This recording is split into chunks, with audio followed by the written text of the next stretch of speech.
안녕하세요. 새해를 바쁘게 보내고 있는 50대 여자입니다.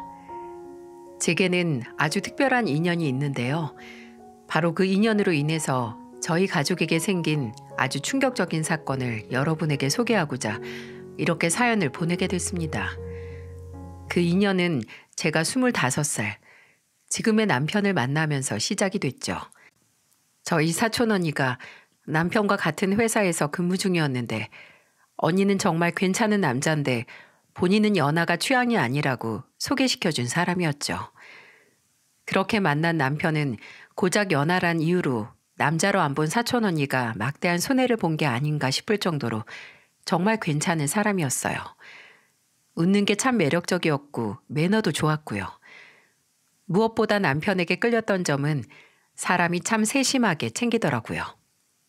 함께 식사를 할 때는 제가 잘 먹는 음식은 꼭 기억을 했고 같이 식사를 할 때 돈가스나 스테이크처럼 직접 칼로 썰어야 하는 음식을 먹으면 먼저 다 썰어서 앞에 놔주고 옷에 뭐가 묻으면 제깍제깍 닦아주더라고요.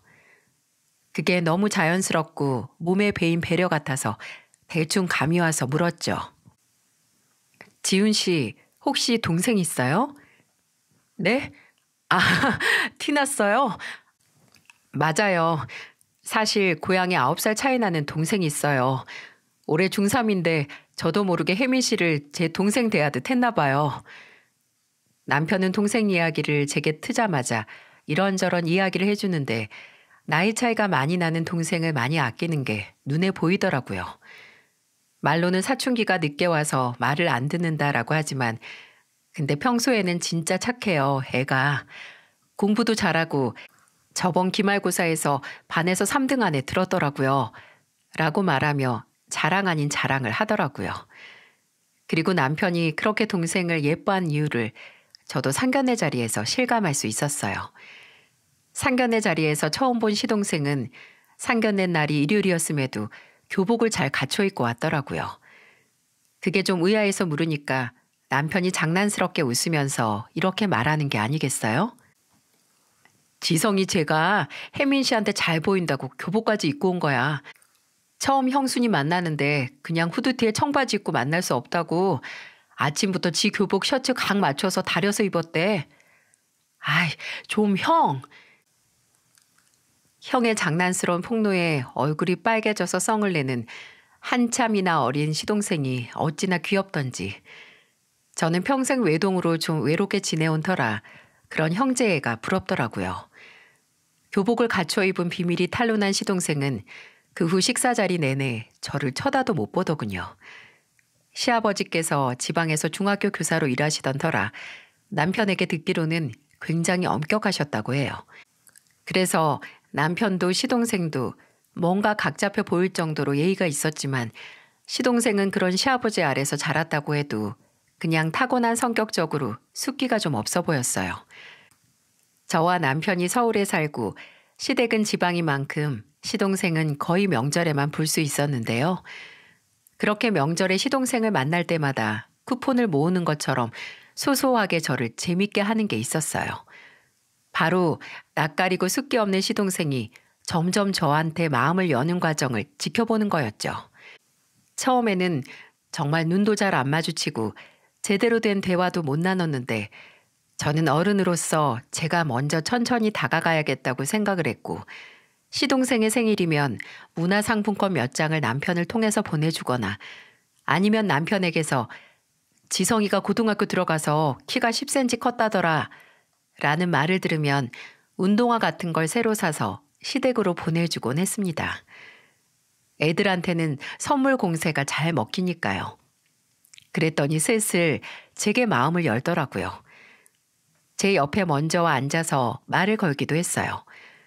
한 번은 제가 임신을 했을 때 시어머니께서 저희 집에 놀러 오시면서 한라봉 한 상자를 들고 오셨는데 시어머니가 지성이가 임신하면 신게 당긴다면서 너희 집에 가면서 꼭 사가라고 지 용돈까지 털어서 주더라 라고 하시는 거 있죠?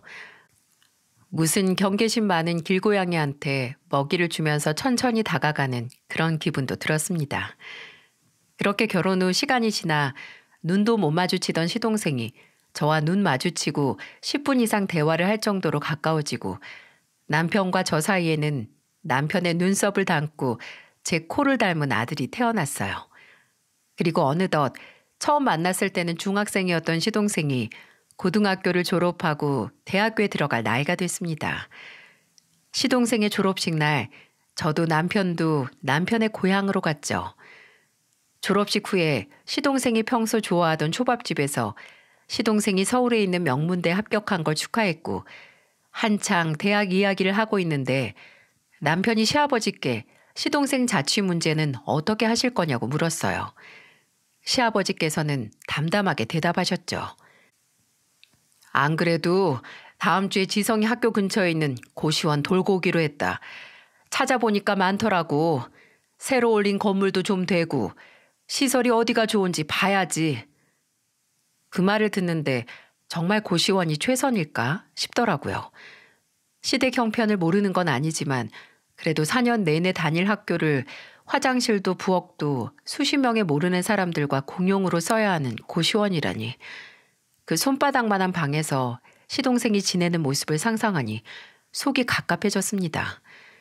하지만 남편도 시부모님도 시동생도 당장 서울의 원룸이라도 얻을 형편이 안 되니까 어쩔 수 없다는 듯 받아들이는 것 같았네요. 그날은 남편과 시댁에서 자고 가기로 했는데 시댁에 가는 동안 깊이 생각을 했죠. 그리고 저녁에 씻고 남편에게 말했어요. 시동생을 고시원이 아닌 우리 집에서 함께 지내게 하자고요. 그 당시 저희는 방 3개짜리 빌라에서 살았는데 동네가 시동생이 가기로 한 대학과 멀지도 않았거든요. 그리고 다음날 집으로 돌아가기 전 시부모님께 이야기를 꺼냈어요. 당연히 두 분 다 난색을 표하셨죠. 그렇게까지 안 해도 된다고, 요새 고시원 시설만 좋은 곳 찾으면 괜찮다고, 화장실도 방에 딸린 곳 많다고 하시면서요. 특히나 시아버지께서 저희에게 그런 폐를 끼칠 수 없다고 손까지 들어 흔들어 보이셨어요. 저는 그런 시아버지께 고개를 흔들며 말했죠. 그래도 어디 집만 하겠어요? 좋은 학교 갔는데 괜히 사는 환경 때문에 사람이 우울해질 수도 있고 학업 성취도도 떨어질 수 있잖아요. 저도 삼시세끼 매일 챙겨준다고 장담은 못해도 고시원에서 지내는 것보다는 훨씬 나을 거예요. 저희는 도련님만 좋다고 하면 당장 내일 들어와도 괜찮은데 도련님은 어때요?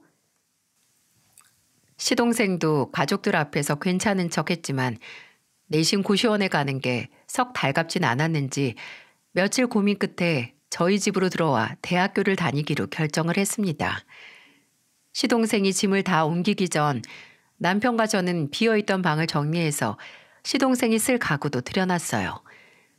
시동생이 최대한 이곳을 잠시 머무는 곳이 아니라 집으로 생각해서 괜히 본인을 객식구라고 느끼질 않길 바랬습니다. 하지만 쉬운 일은 아니었어요. 제가 보기에도 시동생이 조금이라도 집안일에 도움이 되고 보답을 하려는 게 보였거든요. 학교를 다니면서 과외 아르바이트를 틈틈이 했는데 처음에는 월급을 받아서 생활비를 내려고 하는 거예요. 남편이 정말 화를 냈죠. 아무리 그래도 형이 너한테 이런 돈까지 받을 정도로 능력이 없지 않다고. 너는 어렵게 들어간 학교에서 잘 놀고 성적도 유지하는 게 할 일이라고 말이죠.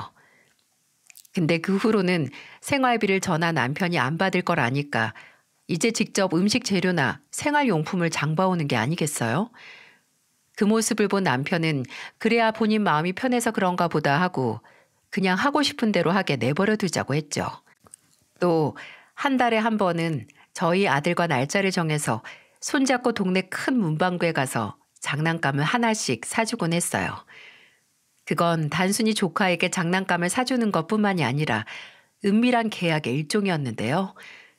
저희 애가 어렸을 때부터 양치하는 습관이 정말 안 들었었어요.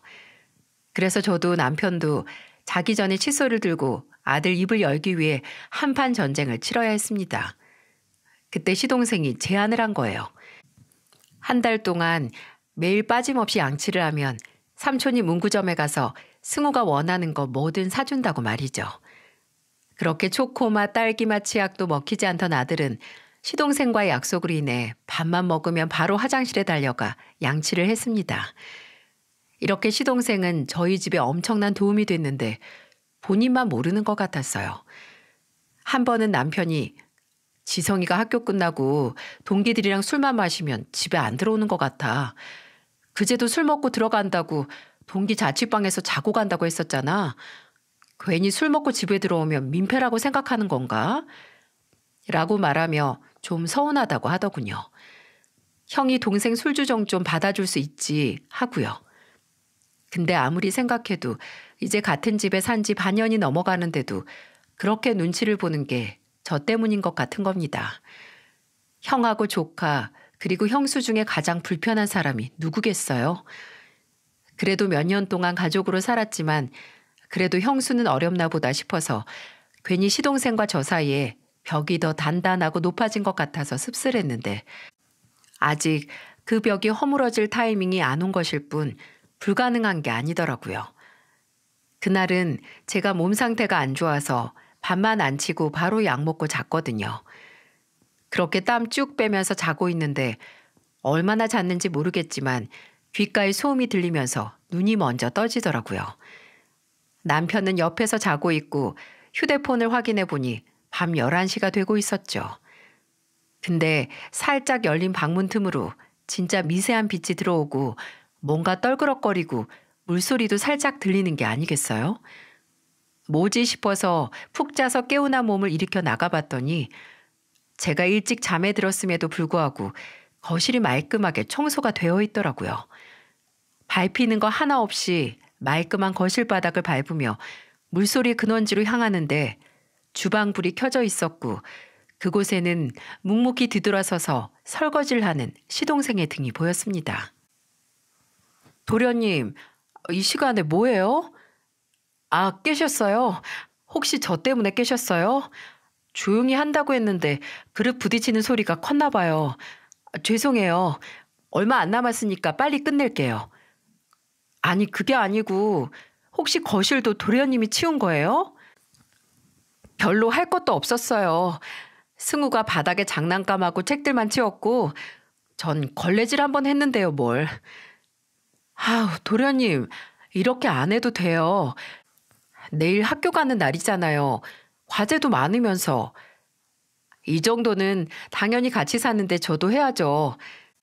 제가 먹은 그릇도 있고 저도 거실 쓰는데 형수님은 가끔 제가 아직도 중학생으로 보이시나 봐요. 걱정 마세요. 집안일을 학교 공부에 지장 갈 만큼 하진 않으니까요. 아, 그러고 보니 형수님 식사 안 하고 주무셨잖아요. 아까 나가서 즉석 죽 사왔는데 데워드릴까요? 그럼 죽은 됐고 라면이나 하나 끓여줄래요? 왜? 저번에 도련님이 친구들하고 놀러 갈 때마다 라면 당번이라면서요. 잘 끓여서. 그 소문난 라면 나도 한번 먹어보게요.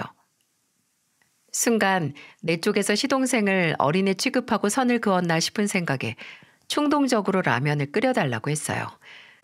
시동생은 알겠다고 하면서 바로 라면 끓일 준비를 하더라고요. 근데 확실히 제대로 맛을 내는 법을 아는 것 같았습니다. 대파랑 다진 마늘 볶던 기름에 물을 붓고 콩나물에 청경채, 매운 고추 넣고 확 끓인 라면은 일단 냄새부터 소주를 부르더군요. 그래서 시동생이 라면을 다 끓이고 식탁에 내올 때 저는 냉장고에서 소주 한 병을 꺼내왔죠. 형수님, 아직 몸도 안 좋으신데. 괜찮아요. 아까 땀 쫙 빼고 푹 자니까 한결 개운해졌어요. 도련님이 끓인 라면이랑 소주 한 병 딱 마시면 더 개운해질 것 같아요. 도련님도 같이 한잔 할래요? 그러고 보니까 도련님 주민등록증 나온 지가 언젠데 같이 술 마셔본 적이 없는 것 같네요. 제 말에 시동생은 잠시 생각하는 것 같더니 안 빼고 싱크대 쪽에서 소주잔 2개를 들고 나오더군요. 그렇게 처음으로 시동생과 대작을 하기 시작했어요. 칼칼하고 시원한 국물보다 제 속을 개운하게 만든 안주는 바로 시동생과 술김에 털어놓게 된 그동안 나누지 못한 대화였죠. 도련님은 졸업하고 세운 계획 따로 있어요? 아직 군대도 안 갔는데 내가 너무 앞서갔나? 저요? 저는 개인 사업하고 싶어요. 사업이요? 무슨 구상이라도 있어요? 아니요. 그런 건 아닌데 그냥 사업을 하고 싶다는 것만 구상했죠. 그냥 나중에 돈 벌면 우리 가족들 다 제가 버는 돈으로 평생 걱정 없이 살 수 있게 돈 벌고 싶다는 게 제 꿈이었는데 그렇게 막연하게 생각하니까 사업이 하고 싶더라고요. 뭐 사자 들어간 전문직도 있지만 의사하기엔 제가 피를 못 보고 변호사하기엔 말주변이 그렇게 좋은 것도 아니고 그냥 막연한 생각이에요. 막연한. 진짜 꿈은 나중에 정말 돈 많이 벌면 넓은 땅 사서 거기 3층짜리 주택 지어서 저랑 형이랑 부모님이랑 다 같이 사는 거예요. 물론 형수님한테는 제일 좋은 방 드릴게요. 나 좀 봐. 저 정말 형수님이 편해졌나 봐요. 이런 뻘소리도 하고. 근데 되게 기분 좋아요. 사실 전 늘 형보다 누나가 갖고 싶었거든요. 형한테는 비밀이에요. 그 양반 보기보다 잘 삐져요. 맞아요. 진짜 잘 삐지죠? 아휴, 손 많이 가게. 그래요. 이건 우리 둘만의 비밀로 해요. 결혼하고 거의 5년 만에 시동생과 진정한 가족이 된 기분이었어요. 그 후로는 서로 스스럼 없이 고민도 털어놓고 대화도 할 수 있는 그런 사이가 됐어요. 제가 남편과 싸우면 제일 먼저 고민 상담을 하는 사람이 시동생이 됐고 시동생이 처음 여자친구가 생겼을 때 연애 코치가 바로 저였죠. 그렇게 시동생이 군대에 다녀온 뒤 대학교도 졸업하고 나서 무사히 경험과 커리어를 위해 대기업에 입사를 할 수 있었는데요. 시동생은 처음 받은 월급을 모두 가족을 위해 썼습니다. 월급의 거의 절반이 되는 돈은 고향에 계신 시부모님에게 보냈고 남편에게는 현금 20만 원이 든 새 지갑을 그리고 제겐 향수와 함께 화장품 세트를 선물했죠. 아들은 그 당시 새로 출시된 게임기를 받았고요. 이렇게 시동생은 받은 것의 배로 마음을 갚는 사람이었어요. 본인의 성공을 절대로 오로지 본인의 노력 덕분이라고 생각하지 않고 저나 다른 가족들의 도움이 없었다면 불가능했을 거라는 걸 늘 상기시켜줬죠. 그리고 이건 시동생이 대기업에 다니다가 몇 년 후 사업을 시작했을 때도 마찬가지였어요. 시동생은 회사에서 경험을 충분히 쌓고 퇴사 후에 대학 선배와 함께 사업을 시작했는데요. 처음에는 정말 바닥부터 시작했어요. 그 선배가 사는 오피스텔을 사무실로 삼아서 그곳에서 몇 달 동안 먹고 자서 저희도 시동생의 얼굴을 보지 못한 날이 더 많았습니다. 정말 일상도 다 버리고 일만 했던 것 같네요. 그리고 다행히 그 노고는 끝내 엄청난 결실을 맺고 말았죠. 처음에는 단 둘이서 시작한 사업이 나중에는 3명, 4명까지 늘더니 이내 번듯하진 않아도 직과는 분리된 사무실을 얻고 어느새 직업 수가 10명을 넘기더라고요. 시동생은 사무실 이전 때문에 저희 집을 떠나 자취를 시작했고 저희도 시동생의 초대에 사무실에 가봤었어요. 시동생이 처음 제게 꿈에 대해 말할 때 막연하다라고 말했던 게 이제는 번듯한 사무실에 직원들을 10대 명 둔 현실로 실현된 걸 보니 저까지 현실 감각이 안 들더라고요.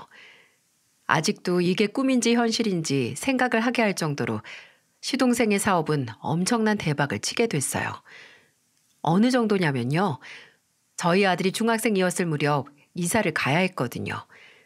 그래서 여기저기 발품 팔아서 이사 갈 집을 찾고 있었는데 그때 시동생이 남편에게 이사 갈 때 보태라며 2억을 줬죠. 2천이 아니고 2억이요. 저나 남편은 놀라서 됐다고 네가 왜 그 돈을 주냐고 거절을 했습니다. 근데 시동생은 오히려 본인이 정색을 하며 그러더라고요.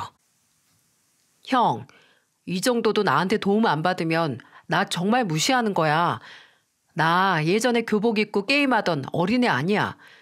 나 가족한테 이 정도 돈 줄 수 있을 만큼 성공했고 그리고 그 성공이 누구 덕인지 잘 알 정도의 머리는 있어. 형은 그때 형이랑 형수님이 나한테 같이 살자고 안 했으면 내가 이 정도의 돈 벌었을지 장담할 수 있어? 내가 받은 거 갚는 것뿐이야. 그리고 앞으로도 갚을 거고. 그러니까 내 은인 같은 형수님 모시고 조금 더 넓고 좋은 집으로 이사 가서 승우하고 같이 살아. 승우 이제 고등학교 가면 동네도 얼마나 중요한데. 그 말을 듣고도 차마 돈을 안 받을 수 없더라고요. 그 돈은 고마움의 표시이기도 했지만 아마 시동생이 가족 구성원으로서 저희에게 보인 자존심이기도 했을 겁니다. 그렇게 시동생의 도움으로 저희는 살기 좋은 지역의 아파트를 대출을 껴서 매매할 수 있었어요. 그리고 시동생은 정말 저희에게 2억이란 거금을 턱 내놓고도 전혀 문제가 없을 정도로 승승장구했죠. 성격, 능력, 뭐든 빠지지 않고 완벽했지만 굳이 따지면 40이 넘어서까지 혼자였던 점이었을까요?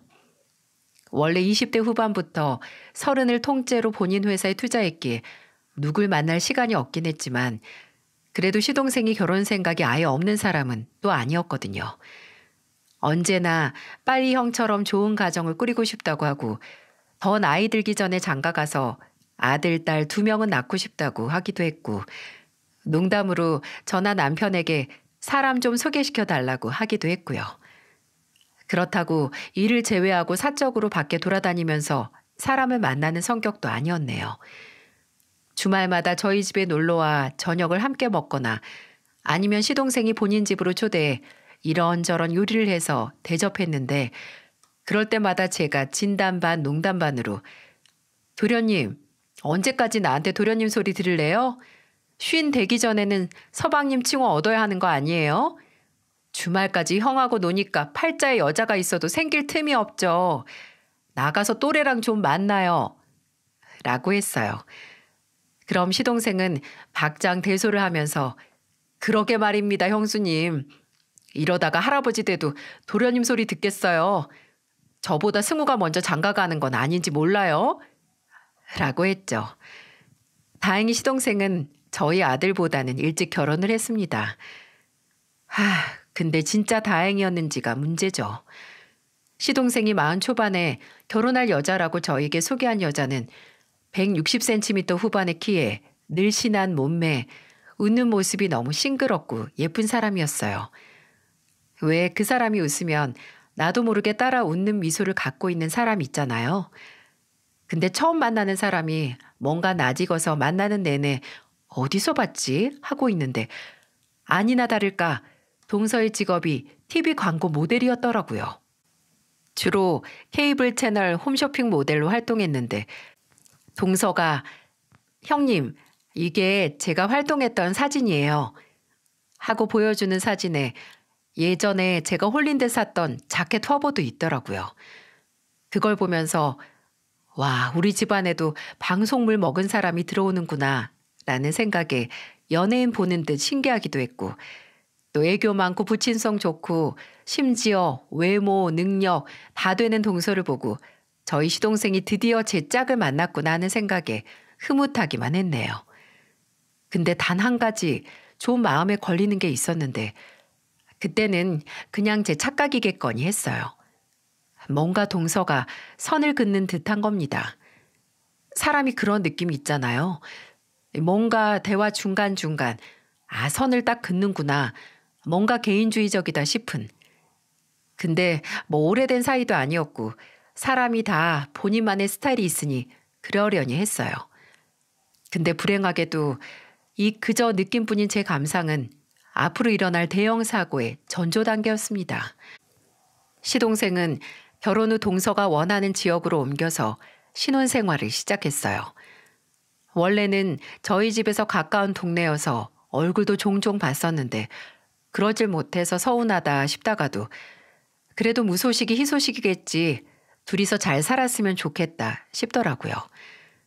시동생도 원체 일이 바쁜 사람이고 동서도 생기니까 사생활이 중요해져서 거의 명절에만 만나는 사이가 됐지만 그만큼 오랜만에 얼굴 보면 더 애틋하더군요. 동서도 저나 시부모님에게 참 싹싹하게 잘 다가오고 이건 뭐냐, 저건 뭐냐, 궁금한 것도 많고, 뭘 하면 본인이 거두려고 나서기도 잘하더라고요. 무엇보다도 시동생이 신혼 시절 얼굴이 확 핀 게 눈에 보여서 다행이다 싶었습니다. 근데 그것도 몇 년 가지 않았어요. 시동생이 결혼하고 3년이 지나고 4년이 지나도 어쩐지 임신 소식이 들려오지 않는 겁니다. 물론 제가 알 바 아니고 당사자 둘의 일이지만 결혼 전부터 시동생이 신혼집 리모델링 할 때 다른 방들보다 아이방 먼저 만들 정도로 얼마나 빠르고 간절하게 아이를 원했는지 알기에 신경이 쓰일 수밖에 없었어요. 하루는 남편이 시동생에게 어째 좋은 소식이 안 들려온다? 라고 물으니 시동생이 정말 좀 심각한 표정으로 그러더라고요. 안 그래도 시도를 안 하는 건 아닌데 몇 년째 소식이 없으니까 나도 불안해. 아무래도 내가 나이가 많으니까 나한테 문제가 있는 건 아닐지. 만약 그렇다면 민주한테 미안해서 어떡해? 민주도 나만큼 아이를 원하는데. 저와 남편은 시동생에게 걱정 말라고 요새는 기술이 좋아서 시험관도 있고 심각한 게 아니면 치료도 가능하다고 하니까 동서와 의논 후에 천천히 생각해 보라고 위로를 해줬습니다. 그리고 몇 달 후 시동생의 생일날, 시동생이 생일 당일에 저희를 집으로 초대했어요. 맛있는 거 많이 해줄 테니까 조카랑 같이 오라고요. 그래서 평소 운동을 좋아하는 시동생을 위해 운동복 몇 벌을 사서 갔죠. 요리를 좋아하는 시동생은 뭐 감바스니 샐러드 파스타니 하는 온갖 음식을 만들어 놓고 저희를 기다리고 있었는데 동서가 안 보이는 거예요. 들어보니 점심에 같이 케이크에 촛불 켜고 친정에 갔다고 하더군요. 뭔지 모르게 살짝 불편한 마음을 애써 감추고 시동생이 차려준 음식 먹고 이런저런 대화를 나누는데 새 컵이 필요해서 제가 싱크대 쪽으로 갔거든요. 근데 살림 해보신 분들은 아실 거예요. 인덕션 겉에 두껍게 코팅될 정도로 쌓일 기름은 하루 이틀 사이에 생기지 않는다는 것을요. 주방 안쪽에 들어가자마자 인덕션 주변에 덕지덕지 눌러붙은 기름과 심지어 착색까지 된 게 주방 청소를 오랫동안 안 했나 싶더라고요. 그리고 냉장고에서 음료수를 꺼내려는데 점심에 생일 케이크에 초를 붙였으면 케이크가 남아있어야 하는 거 아닌가요? 그런데 냉장고를 포함해서 주방 어디에도 케이크 상자를 보지 못했어요. 불편한 생각은 작아질 줄 모르고 점점 짙어져 가는데 그 생각에 활용점정을 찍는 걸 목격하고야 말았습니다. 화장실에 가다가 방문 하나가 열려 있어서 생각 없이 눈길이 가서 보게 됐는데 와, 저는 혹시 동서가 야반 도주를 했나 싶더라고요. 드레스룸으로 보이는 방 안에는 방금 좀도둑이 들어와서 물건을 뒤졌다고 해도 믿을 정도로 엉망이었어요. 저는 시동생과 몇 년 함께 살면서 이미 생활 패턴을 잘 알잖아요. 엄격한 시아버지의 영향으로 군대 가기 전에도 늘 정리정돈이 몸에 배어있는 스타일이었는데 필히 이 엉망진창의 원인은 동서구나 싶었죠.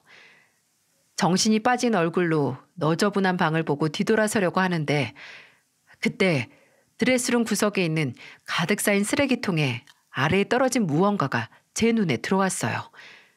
핑크색으로 보이는 포장지. 그건 저도 잘 알고 있는 거였어요. 바로 피임약이었습니다. 총 24알이 들어있는 알루미늄 포장이 텅 비어서 쓰레기통 아래에 떨어져 있던 거예요. 떨어져 있는 건 분명 쓰레기 맨 위에 있다가 떨어진 걸 테니 버린 지 얼마 안 됐다는 거고 꽤 오래 최근까지 복용을 했던 거죠. 순간 한쪽에서는 시동생이 혹시 본인 몸에 문제가 있어서 임신이 안 된다고 걱정을 하는데 다른 한쪽에서 동서는 피임약을 복용 중이었던가 하는 생각에 별의별 상상을 다 하게 됐어요. 정말 몇 날 며칠 이걸 그냥 모른 척 넘어가야 하나 아니면 무슨 말이라도 해야 하나 고민을 했습니다. 그리고 끝내 동서에게만이라도 말을 해봐야겠다 싶었어요. 그래서 하루 날을 잡고 동서와 식사를 같이 하자는 핑계로 만나 이야기를 했습니다. 혹시 임신 생각이 전혀 없냐고요. 저요? 저도 당연히 한시라도 빨리 아이 갖고 싶죠. 그 사람 나이도 있는데. 동서, 내가 본 게 있고 또 걱정이 돼서 그러니까 기분 나쁘게 듣지 않았으면 좋겠어. 내가 저번에 서방님 보러 동서 집에 갔다가 버린 지 얼마 안 된 피임약을 봤거든? 임신 문제야 당연히 부부의 일이고 삼자 개입 없이 둘이서 상의하는 게 맞는데 동서도 알잖아. 서방님이 얼마나 아이를 원하는지. 근데 안 생기니까 혹시 본인 몸에 문제가 있는 건 아닐까 엄청 걱정하고 있어. 동서한테도 미안해하고. 동서가 만일 아이를 갖고 싶지 않아서 약을 복용한 거면 지금이라도 솔직하게 서방님한테 털어놓고 상의를 해. 끝을 내든 의견을 조율하든. 이대로 서방님이 본인 탓만 하면서 괴롭게 만들지 말고. 우리 형님이 걱정하셨구나. 사실 이번 달에 제가 약을 먹은 건 맞아요. 회사에서 좋은 광고 제의가 들어왔는데 그게 촬영이 6개월 후라서 지금 아이가 생기면 물거품이거든요. 저도 그 사람이 아이를 얼마나 원하는지 아니까 지금은 당장 때가 아니라고 하면 상처받을까 봐 걱정돼서 말 못했던 거지. 다른 생각은 없었어요. 걱정 마세요. 이 광고만 끝나면 정말 아이 가질 거예요. 그러니까 걱정 마세요. 우리 형님이 어린 서방님 생각하는 건 알아줘야 한다니까. 그리고 동서의 말을 더 이상 의심하지 못했던 게 정말 반년 후 동서는 임신 소식을 알려왔습니다. 그 말이 정말이었다는 안도감이 몰려왔죠. 시동생은 사업을 하고 첫 대형 거래를 성사했을 때보다 기뻐서 어쩔 줄 몰라 했어요. 그래도 퇴근 시간이 7시는 됐던 사람이 동서가 임신 후에는 5시에 조기 퇴근해서 집으로 가 혼자서 집안일 싹 다 하고 남은 시간은 동서 수발을 들면서 재택근무를 하더라고요. 저와 남편에게 연락해서 임신했을 때 당겼던 것, 절대 멀리해야 하는 거, 임신 달마다의 기분 변화 등등 예비 아빠로서 알아야 하는 건 모조리 다 알아갔습니다. 시동생은 매일 딸이었으면 좋겠다. 아니 아들도 좋은데 아니 만약 딸이라면 이라고 심경의 변화가 임산부보다도 더 심했죠. 그렇게 태어날 아이를 위해 하루하루 설레했고 만반의 준비를 다 해가던 와중 동서가 임신 26주 정도 됐을 때 임신을 하고 처음으로 시동생이 지방으로 출장을 가야 했어요. 그래도 임신한 동서를 두고 집을 비우는 게 마음이 안 놓인다며 미루고 미루다가 안 가려고 하는데 안 되는 데까지 온 거죠. 가기 전에도 제게 혹시 시간이 된다면 한번 들여다 봐달라고 간곡히 부탁까지 하고 그제야 출장길에 오르더군요. 그렇게 임신한 동서와 뱃속의 아이를 끝까지 걱정하며 떠난 시동생은 차마 본인 걱정은 못해나 봅니다. 시동생이 출장을 가고 이틀 후 동서에게서 울면서 전화가 왔어요. 시동생이 하루 일찍 출장을 끝내고 서울로 오다가 접촉사고가 크게 났고 지금 병원으로 후송 후 수술 중이라고 말입니다. 저도 남편도 놀라서 바로 시동생이 수술 중이라는 병원으로 달려갔어요. 부푼 배를 끌어안고 울고 있는 동서는 저를 보자마자 매달려서 더 큰 소리로 울기 시작했어요. 형님, 남편 잘못되면 저 어떻게 해요? 저랑 뱃속의 아이는 어떻게 살아요? 패닉에 빠진 동서를 보면서 저 또한 정신을 차릴 수 없었고 그렇게 든든하고 강철과도 같은 형이었던 남편도 끝내 수술실 앞에서 눈물을 흘렸습니다. 시동생은 사고로 인한 척추와 골반 수술을 비롯해 몇 차례 걸친 수술을 견뎌야 했고 다행히 수술은 무사히 끝났고 경과를 지켜봐야 한다는 의사 선생님의 말을 들을 수 있었어요. 수술은 잘 됐다고 했지만 의식은 좀처럼 되돌아오지 않은 터라 저도 다른 가족들도 안심을 할 수 없었어요. 동서는 매일같이 임신한 몸으로 시동생의 곁을 지키려고 했기에 저도 그런 동서를 돕기 위해 자주 시동생의 병실에 찾아갔습니다. 그때 잠들어 있는 것 같은 시동생을 보면서 잠도 못 자고 하염없이 눈물을 흘리는 동서를 보고 저게 사랑이라고 순진하게 생각을 했어요. 그게 모두 연극이었다는 걸 세상에 누가 알아챌 수 있겠습니까? 오전에 동서가 시동생 간병을 하면 제가 오후쯤 가서 교대를 하고 동서가 잠을 자고 쉬고 올 수 있게 했는데 그날은 좀 일찍 집에서 나와 다른 날보다 한두 시간 정도 전에 병원에 도착을 했거든요. 가기 전에 뭐 마실 거나 먹을 거 사갈까 싶어서 병원 앞에서 동서에게 전화를 했는데 통화 중이더군요. 대수롭지 않게 생각을 하고 시동생이 있는 병실에 갔는데 2인실인 병실에 딸랑 시동생 혼자 누워있는 게 아니겠어요? 그때 간호사분이 들어와서 보호자를 찾더라고요. 제가 들어도 되지만 동서라면 직접 듣고 싶어 할 것 같아서 다시 동서에게 전화를 걸었는데도 대체 무슨 전화인지 계속 통화 중이었어요. 일단 간호사 선생님께 양해를 구하고 나가서 동서를 찾았어요. 화장실에 들렀다가 나와서 혹시 환자복을 새로 받으러 간다 싶어서 복도를 지나고 있는데 그때 이게 대체 무슨 소리죠? 정말 찢어지는 것처럼 사람이 깔깔깔 웃는 소리가 비상구 쪽에서 나는 겁니다. 평소 같았으면 그 찢어지는 웃음소리가 행여 동서의 목소리라고 상상도 못했을 거예요. 그때는 무슨 촉인지 문에서 가까이 들리는 웃음소리에 저는 엘리베이터를 통해서 한층 위로 올라가서 비상구 문을 슬며시 열었어요. 그리고 어렴풋이 아래층으로 보이는 동서의 정수리를 발견했죠. 비상구 하나 아래층 벽에 기대서 전화 통화를 하고 있는 동서는 들고 있는 휴대폰 너머의 상대에게 세상 날티나는 말투로 말을 하는데 저게 내가 아는 그 사람이 맞나 싶더라고요. 하지만 그 의외의 모습보다도 더 충격적이었던 건 바로 그 대화의 내용이 너무나 원색적이고 속이 터지다 못해 녹아내릴 만한 내용이었기 때문이었네요. 걱정하지 마. 아직도 눈 하나 못 뜨고 손가락 까딱 제대로 못하는데 깬다고 해도 정상적으로 구실이나 하겠어? 지들도 양심이 있으면 반병신된 인간 평생 나한테 수발 들라고 못하고 먼저 이혼하고 살 길 찾아가라고 하겠지. 여기 인간들은 그러고도 남아. 세상 착한 척은 지들끼리 다 하거든. 그래, 그렇다니까. 그러니까 넌 앞으로 나한테 잘할 생각이나 해. 예전처럼 딴 여자한테 눈 돌리면 바로 나가리니까. 알겠어? 인생은 삼세판이라고. 내가 너한테 두 번째 기회 준 줄이나 알아. 그거면 다야? 내가 돌아가면서 반병신된 인간 재산도 가져갈 테니까 나 잘 모시고 살 준비나 하셔. 어? 아, 그래. 내가 아는 재산만 20억이야, 20억. 몽땅은 아니어도 어느 정도 내가 가져갈 수 있겠지. 뭐, 못 깨어나면 몽땅이지만. 이게 사람이 할 수 있는 대화인가요? 여기서 반병신은 누구고 착한 척하는 인간들은 누구인지 감이 오시죠?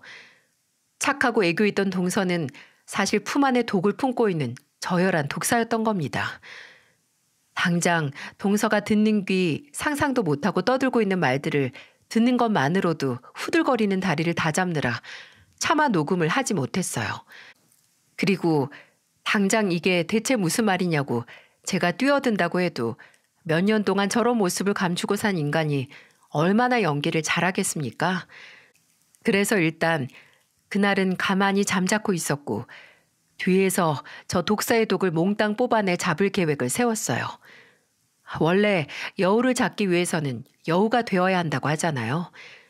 저는 흥신소를 찾아갔습니다. 사무실에서는 성금만 바로 준다면 지금이라도 탈탈 털어줄 수 있다고 걱정 말라고 장담하더군요. 저는 바로 현금으로 성금을 치렀고 그렇게 2주 뒤에 흥신소 직원은 저희한테 정말 잘 찾아오신 거예요. 라고 하면서 2주 동안 본인들이 쓸어모은 증거들을 제게 보여줬죠. 이건 둘이서 손잡고 가다가 주차장에서 같은 차 타고 나오는 사진이랑 동영상, 그리고 이건 같은 아파트 들어가는 거. 이 아파트가 이 남자가 사는 아파트인데 혹시 동서란 사람이 이전에 사실혼 관계 남자가 있다는 건 의뢰인분이나 가족분들은 알고 계셨어요? 같이 거의 10년을 동거하면서 살았던데요. 혼인신고한 자료는 안 남았어도 사실로는 확실해요. 거기 있는 건물 관리자 한 명이랑 청소하는 여사님은 아직도 이 여자를 기억하고 있더라고요. 몇 년 동안 안 보여서 1202호 남자랑 이혼했나 했는데 한 2년 정도 전에 다시 보인다고 별거 하다가 합친 것 같다고요. 제정신이라면 아마 그 당시 제가 듣고 본 증거들을 믿지 못했을 거예요. 저도 머리가 어지러질 정도의 정보들을 제 스스로 받아들이기까지 엄청난 노력을 해야 했으니까요. 하지만 제가 몇 번 눈을 깜빡거리고 고개를 저어도 증거는 달라지지 않았습니다. 저는 그날 바로 제가 받아온 증거들을 남편에게 보여줬어요. 남편은 저보다도 더 받아들이기 힘들어했어요. 이럴 수가 없다고, 당장 사고도 감당하기 힘든데 내 동생한테 이런 일이 일어날 수 없다고 말입니다. 저는 반년도 훨씬 전에 제가 피임약을 발견했을 당시 이야기를 했고 동서가 바람을 피우느라 임신을 늦췄을 것 같다라고 말하니 남편은 그때부터 점점 사실을 받아들이기 시작하더라고요. 마음 같아선 당장 시동생 곁에서 세상 열려인 척 희생하는 척하는 동서를 끌어내서 아작을 내놓고 싶었지만 혹시 그 전에 눈치채고 그 바람 피운다는 남자와 야반도주라도 할까 싶어서 일단 토끼를 토끼굴로 모으는 것 마냥 저희 부부의 덫으로 부르기로 했습니다. 남편이 동서에게 전화를 걸어 요새 동생 보느라 많이 힘들지 않냐고, 안 그래도 몸 관리 잘하고 안정 취해야 하는데 내일 집에 오면 재수 씨가 좋아하는 해물찜이랑 간장새우랑 해서 밥을 같이 먹자고 초대를 했죠.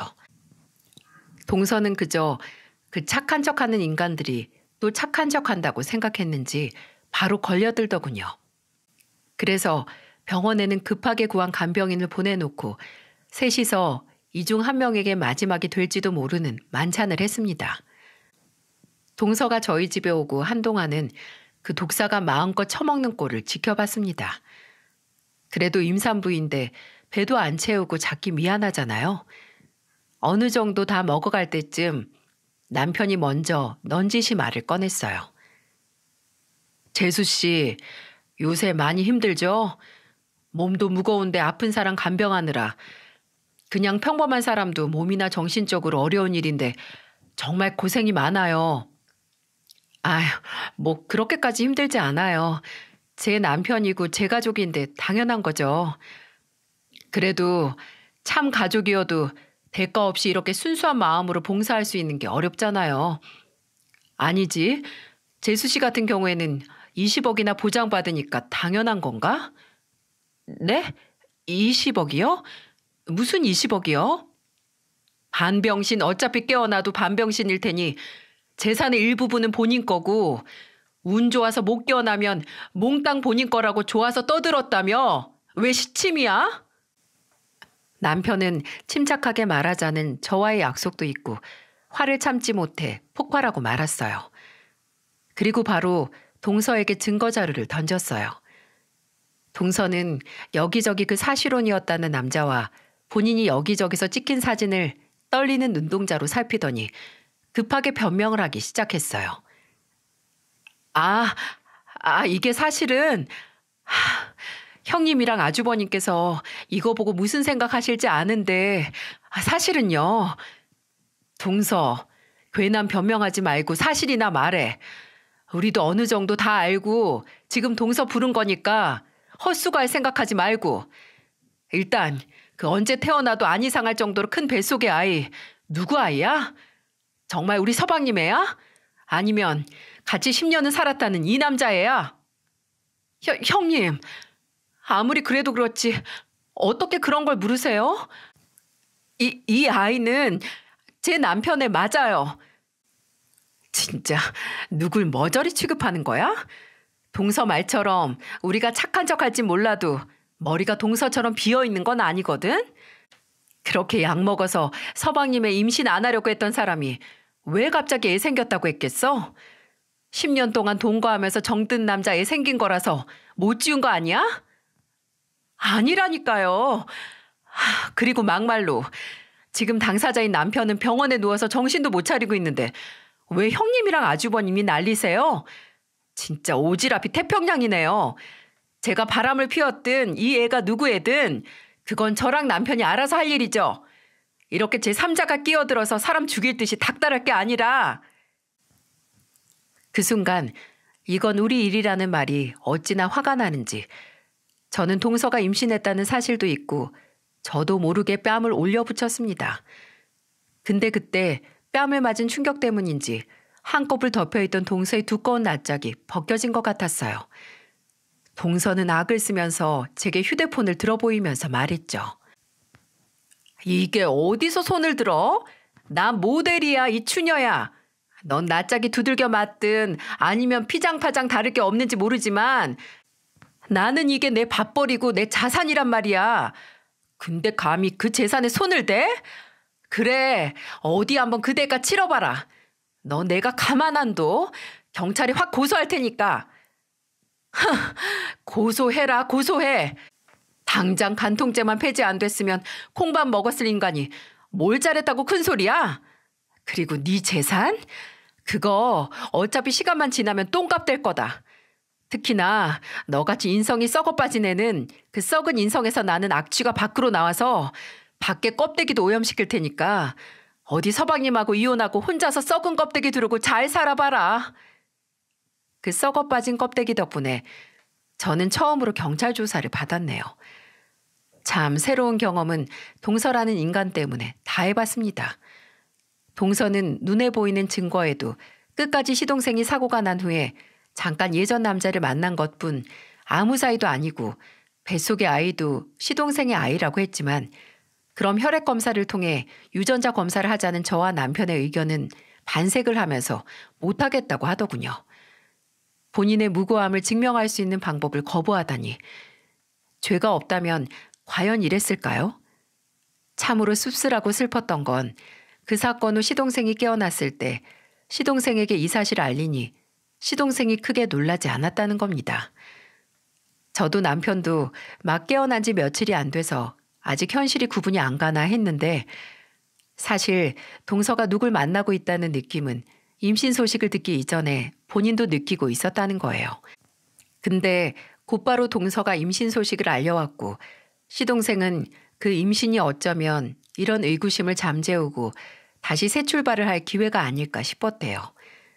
그래서 더 태어날 아이만을 생각하며 살았는데 이렇게 사고가 나서 죽었다 살아나서 듣는 소리가 아내가 외도를 했고 뱃속의 아이도 본인 아이가 아닐 가능성이 있다는 말이라니 본인이 너무 바보 같고 절망스럽다고 하더군요.